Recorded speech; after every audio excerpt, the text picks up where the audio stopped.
বিশ্বনবী কাঁদতে কাঁদতে মাথা তুলবেন, বলবেন আল্লাহ, দুনিয়াতে সব নবীরা স্পেশাল দোয়া করেছে, আমি করি নাই, এবার আমি আমার স্পেশাল দোয়াটা করতে চাই, আপনি কবুল করবেন কিনা বলেন। আল্লাহ বলবেন, নবী কি আপনার দোয়া বলে?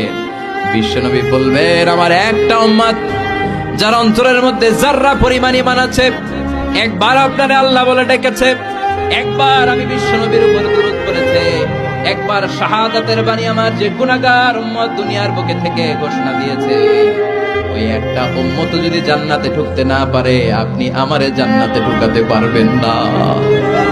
আল্লাহ বলবেন, সাল তুতা, সাল সাল তুতা, ওয়াশফা তুশাফা, শাফাত করেন নবী করেন, যার জন্য দোয়া করবেন আমি কবুল করে নেব। দুনিয়াতে বিশ্বনবী কম কষ্ট সহ্য করে নাই। 3 বছর শিয়াবে আবি তালেবে জেল খেটেছে। কয় বছর? দুর্ভিক্ষের বছরগুলোতে বিশ্বনবীর পেটে দানা পানি ছিল না। কলিজার টুকরা হাসান হুসাইন কই মাছের মতো ছটফট করেছে, জামিনে ক্ষুধার জ্বালায় বেহুশ হয়েছিল। বিশ্বনবী যদি ওই স্পেশাল দোয়াটা করতেন, জান্নাত থেকে খাবারের বস্তা পাঠিয়ে দিত কে? ওই দোয়া করছিলেন? জেলখানায় আল্লাহরে বলছিলেন, আল্লাহ স্পেশাল দোয়া করলাম, জেল থেকে মুক্ত করে দেন, করছিলেন?